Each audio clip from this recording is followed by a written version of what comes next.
नमस्कार दोस्तों, डियर किसान यूट्यूब चैनल पर आपका एक बार फिर स्वागत है। किसान भाइयों, आज के इस वीडियो में हम बात करेंगे कि नरमा यानी कपास में पहला पानी हमें कब देना चाहिए।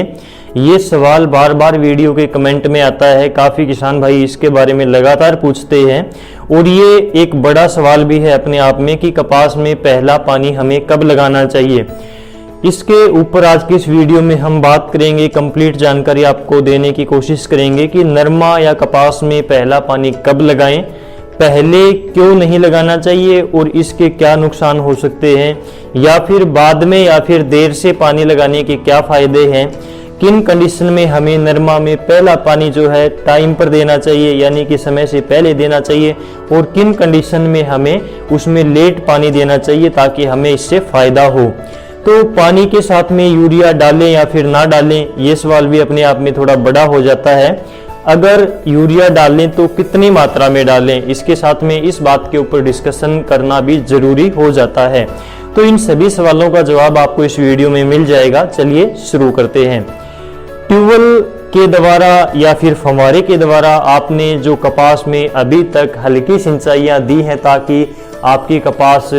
गर्मी के समय में अच्छी प्रकार से उग जाए, यानी कि उसमें जर्मिनेशन अगर नहीं हुआ तो उसमें पर हो सकता आपने फव्वारे से सिंचाई दी हो या फिर हल्की बारिश हुई हो, तो उस कंडीशन की हम बात नहीं करने वाले। उस सिंचाई के बारे में हम बात नहीं करेंगे जो आप ट्यूबवेल या फव्वारे से हल्की सिंचाई देते हैं, बल्कि हम इस वीडियो में बात करने वाले हैं कि जो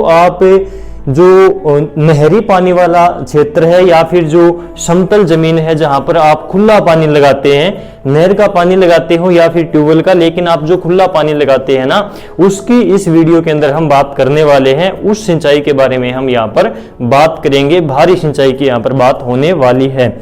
तो सिंचाई का जो समय है, यदि हम दिनों में बात करें तो कपास में पहला पानी लगाने का जो समय होता है वो 45 दिन के आसपास होता है। और 45 दिन से ज़्यादा समय यदि आप जितना ज़्यादा समय निकाल सकते हैं, आपकी फसल यदि जितना ज़्यादा समय निकाल सकती है, उसमें जितना ज़्यादा आप लेट पानी लगाते हैं, जैसे कि 45, 50, 55, 60, 65, तो जितना टाइम आप लंबा खींचेंगे उतनी ही आपकी फसल के लिए उतना ही अच्छा रहेगा। इसका भी एक कारण है जिसके बारे में हम बात करेंगे। लेकिन यहाँ पर भी दो प्रकार की कंडीशन आती है। एक प्रकार की तो आपकी जमीन भारी है, जमीन उपजाऊ है, अच्छी जमीन है, तो उस जमीन में क्या होता है, फसल ग्रोथ पर होती है, फसल अच्छी होती है, तो उसमें आप जितना ज़्यादा हो सके लेट पानी लगाने की कोशिश करें, क्योंकि ज़मीन भारी है तो आपकी फसल भी ग्रोथ पर रहती है, इतनी ज़्यादा फसल डाउन नहीं होती। इसके अलावा जो दूसरी कंडीशन है कि आपकी ज़मीन थोड़ी हल्की है, कम उपजाऊ है, उर्वरा शक्ति उसकी कम है, तो ऐसी ज़मीन में क्या होता है कि फसल जल्दी से ग्रोथ नहीं करती और उसमें हमें थोड़ा जल्दी पानी देना पड़ता है ताकि हम उसमें खाद वगैरह डाल सकें। तो ऐसी कंडीशन में आप 45 दिन के आसपास या फिर 45 दिन से थोड़ा कम टाइम में 40 दिन के आसपास भी सिंचाई दे सकते हैं यदि फसल आपकी डाउन है, तो ताकि आप उसके साथ में खाद की बिजाई कर सकें, निराई गुड़ाई के साथ में जब आप उसमें सिल्लर निकालते हैं तो इस प्रकार से ये दोनों कंडीशन अलग अलग होती हैं। इनकी टाइमिंग भी पानी लगाने की अलग अलग होगी। कपास में पानी लेट लगाने के पीछे का जो कारण है वो ये है कि जो बीटी नरमा होता है, इसकी जड़ों का साइज काफ़ी कम रह जाता है, जिसकी वजह से ये लास्ट स्टेज में जाकर जल जाता है, उखेड़ा आ जाता है। तो ये सभी समस्याएं इसी वजह से आती हैं क्योंकि इसकी जड़ काफ़ी छोटी रह जाती हैं, और जिसकी वजह से अचानक से जब बहुत काफ़ी मात्रा में इसके ऊपर टिंडे लगते हैं, बोल बनती हैं, यानी कि फूल फल लगते हैं, तो इसको खुराक नहीं मिल पाती, उतनी मात्रा में पोषक तत्वों की पूर्ति नहीं हो पाती क्योंकि जड़ें छोटी रह जाती हैं, ज़मीन के अंदर नहीं जा पाती, जिसकी वजह से पौधा जल जाता है। तो इसके पीछे एक ये भी कारण होता है। और यदि आप इसमें लेट पानी लगाते हैं तो पौधे को जब ऊपरी सतह पर पानी नहीं मिलता है तो नमी के लिए, पानी के लिए, पोषक तत्वों के लिए पौधे की जड़ें नीचे की तरफ जाती हैं और गहराई में जाती हैं, जड़ें बड़ी हो जाती हैं, जड़ों का पूरा विकास होता है। और यदि जड़ों का पूरा विकास हो जाएगा तो पौधे को पोषक तत्वों की मात्रा पूरी तरह से मिल पाती है। और यदि बाद में आप उसके अंदर पानी देते हैं और उसके साथ में खाद वगैरह देते हैं तो उसकी जड़ों का विकास हो चुका होता है और उसकी जड़ों का विकास होने के कारण पूरी जो है ताकत के साथ में वह अपनी पूरी क्षमता के साथ में बढ़वार करता है और अपनी जो है संपूर्ण विकास करता है। उसके बाद में उसके ऊपर फूल फल अच्छे लगते हैं और पौधा जलता नहीं है। तो इस प्रकार से पानी का और जड़ का ये कनेक्शन होता है कि पानी जितना हो सके उतना लेट लगाएं ताकि पौधे की जड़ों का विकास हो सके, उसकी जड़ों के विकास के लिए उसको जो है सही समय मिल सके। इसके बाद में बात आती है कि पहले पानी के साथ में हमें कपास या नरमा में यूरिया देना चाहिए या फिर नहीं देना चाहिए, और यदि हम यूरिया डालें तो कितनी मात्रा में यूरिया डालनी चाहिए। इसके ऊपर भी हम दो प्रकार से बात करेंगे, यानी कि ये भी दो कंडीशन में अलग अलग होगी क्योंकि जमीन अलग अलग प्रकार की होती है। तो इस प्रकार से हम एक ही मात्रा खाद की नहीं ले सकते, इसलिए जो हल्की जमीन है या फिर जो भारी जमीन है इसके लिए अलग अलग मात्राएं आपको जरूरत के हिसाब से रखनी है।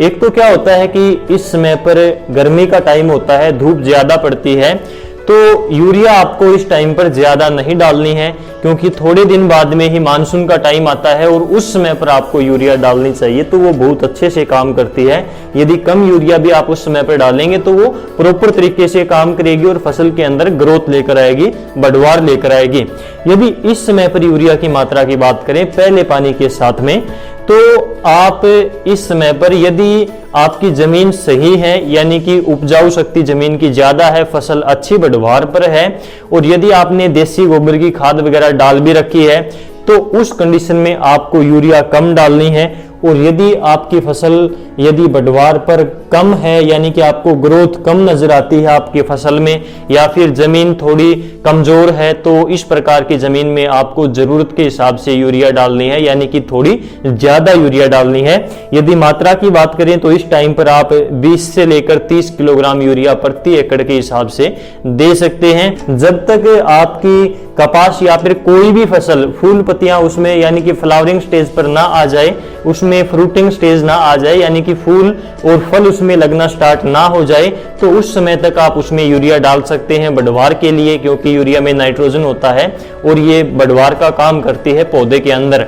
यूरिया का छिड़काव करते समय आपको कुछ एक दो बातों का ध्यान रखना चाहिए, जैसे कि इस समय पर गर्मी का टाइम है तो आपको छोटे दाने वाली यूरिया का ही छिड़काव करना चाहिए क्योंकि वो रात के समय पर आसानी से पिघल जाएगी और पौधे की जड़ों तक पहुंच जाएगी। और यदि आप मोटे दाने वाली यूरिया का छिड़काव करते हैं तो वो इतनी जल्दी पिघलती नहीं है, वो पिघलने में टाइम लेती है और जब सुबह होती है सूरज निकलता है तो उसका वाष्पीकरण हो जाता है, प्रॉपर तरीके से पूरी मात्रा उसकी जो है यूरिया की पौधे को नहीं मिल पाती। और यूरिया का छिड़काव आपको शाम के समय ही करना चाहिए ताकि जब रात को ओस आए तो वो आसानी से पिघल सके। उम्मीद है इस वीडियो से आपको कुछ ना कुछ जानकारी अवश्य मिली होगी और यदि वीडियो पसंद आए तो वीडियो को लाइक अवश्य करें और अपने दोस्तों के साथ में शेयर करें। यदि चैनल पर पहली बार आए हैं तो डियर किसान यूट्यूब चैनल को सब्सक्राइब करना बिल्कुल भी ना भूलें, क्योंकि हम इसी प्रकार की खेती किसानी से संबंधित वीडियो यहाँ पर समय समय पर लेकर आते रहते हैं। आज के इस वीडियो में बस इतना ही। नमस्कार, जय हिंद।